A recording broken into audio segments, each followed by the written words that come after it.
Good morning, everyone. We are reading the chapter number 2 of economics for class 10th. और अभी तक हम इस चैप्टर में रीड कर चुके हैं कि इंडियन इकॉनमी में कौन कौन से सेक्टर्स हैं. प्राइमरी सेक्टर्स के बारे में, सेकेंडरी के बारे में और टर्शरी के बारे में हम ऑलरेडी डिस्कस कर चुके हैं. And we are on the topic comparing the 3 sectors, कि हम कंपेयर कर रहे थे कि तीनों सेक्टर्स को किस तरह से कंपेयर किया जाए. तो मैंने आपको फाइनल गुड्स के बारे में बताया था, फाइनल गुड्स क्या होती हैं. उसके बाद हमने लास्ट वीडियो में कवर किया था जीडीपी यानी ग्रॉस डोमेस्टिक प्रोडक्ट क्या होता है. एक बार फिर से आपको रिमाइंड करा देती हूँ. The value of final goods and services produce in each sector during a particular year provide the total production of the sector of that year. Means कि एक साल में एक सेक्टर में जितनी प्रोडक्शन होती है उसकी वैल्यू, तो उसकी वैल्यू जो है उस सेक्टर की टोटल प्रोडक्शन कहलाएगी. उसी तरह से तीनों सेक्टर्स की वैल्यू को अगर ऐड कर दिया जाए तो हमें मिलेगा ग्रॉस डोमेस्टिक प्रोडक्ट.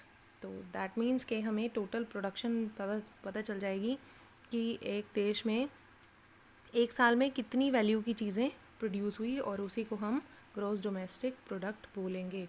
तो अब हम आए हैं टॉपिक, इसके सब टॉपिक पे actually, historical change in sectors. So let's read.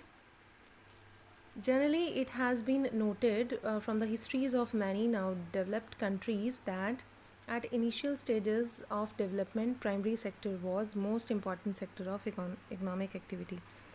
तो अगर हम देखें, बहुत सारे डेवलप्ड कंट्रीज़ हैं जो पहले डेवलप्ड नहीं थे, दे आर डेवलपिंग या अंडर डेवलप्ड थे. तो उनका अगर हम हिस्ट्री चेक करें तो हम ये देख पाएंगे कि इनिशियल स्टेज पे प्राइमरी सेक्टर बहुत इम्पॉर्टेंट था उन कंट्रीज़ में. उसके बाद धीरे धीरे सिचुएशन चेंज हुई. 100 सालों का गैप या 200 सालों के गैप के बाद जो है सिचुएशन चेंज हुई और एक सेक्टर से दूसरे सेक्टर में शिफ्ट हो गया ये इम्पॉर्टेंस. तो कैसे? As the methods of farming changed and the agriculture sector become to prosper, it produced much more food than before. Many people could now take up other activities. तो जैसे जैसे agriculture में new method introduce हुए, new technologies introduce हुई, तो इस sector के लोग जो हैं दूसरी सर्विसेज में भी इंटरेस्ट लेने लगे. Many people could now take up other activities. There were increasing number of craft persons and traders.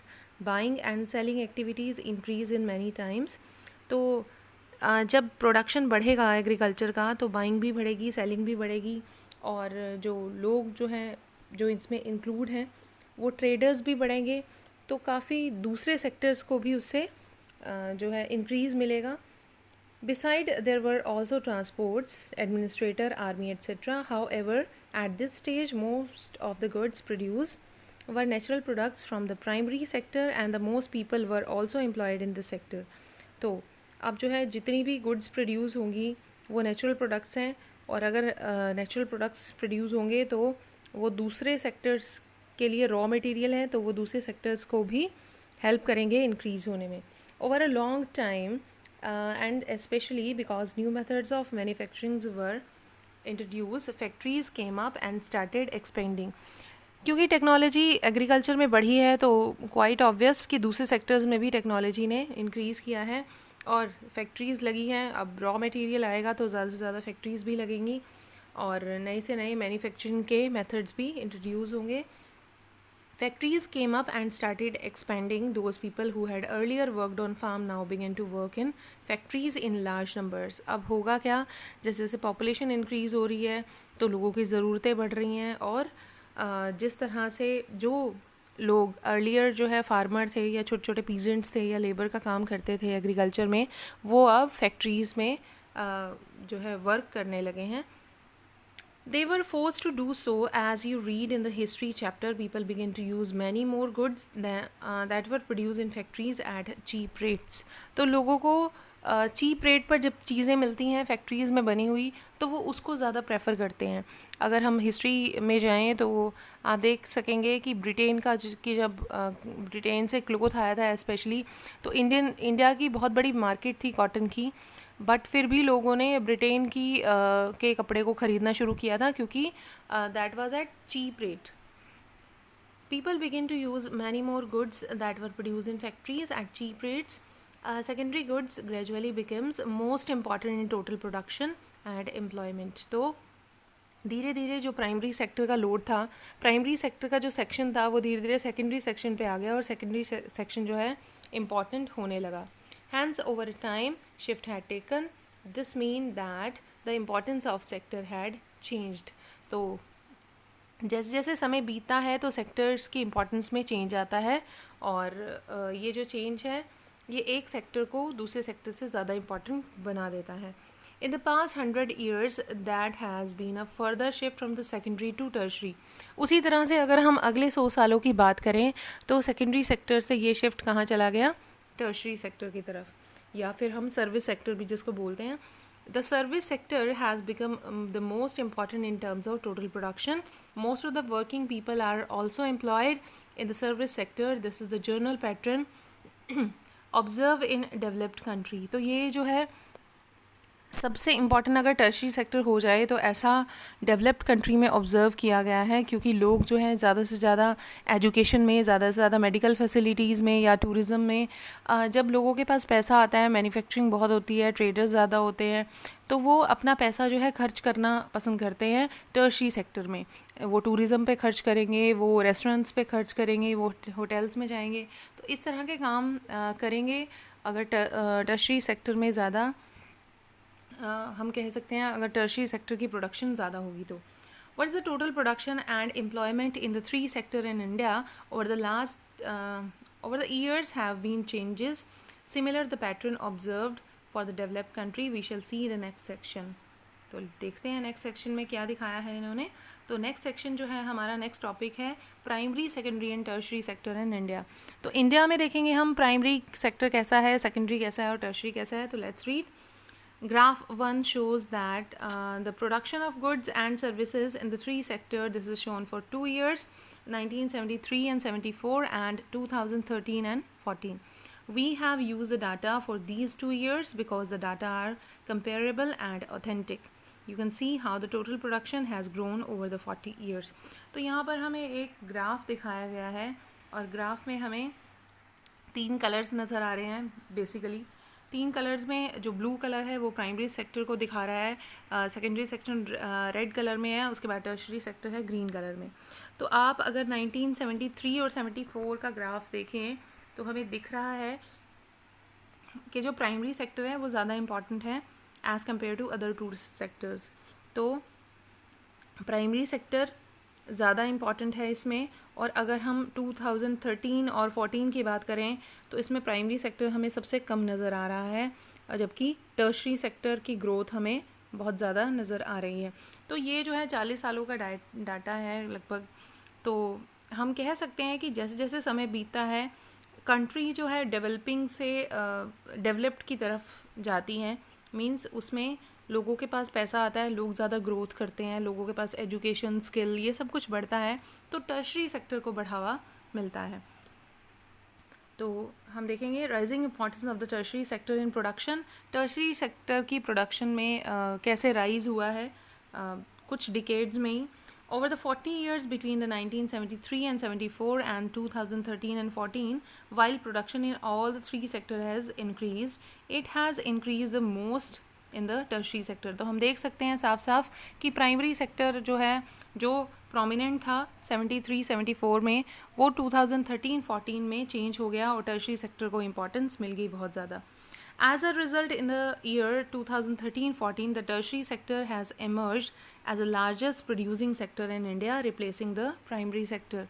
तो टर्शरी सेक्टर ने रिप्लेस कर दिया अपने आप को, किसमें, प्राइमरी सेक्टर से रिप्लेस कर दिया है. और आप देख सकते हैं कि टर्शरी सेक्टर की जो ग्रोथ है वो as compare to primary sector बहुत ज़्यादा है, और उसके बाद सेकेंडरी सेक्टर आता है और उसके बाद प्राइमरी सेक्टर है. Why is the tertiary sector becoming so important in India? There could be a several reason.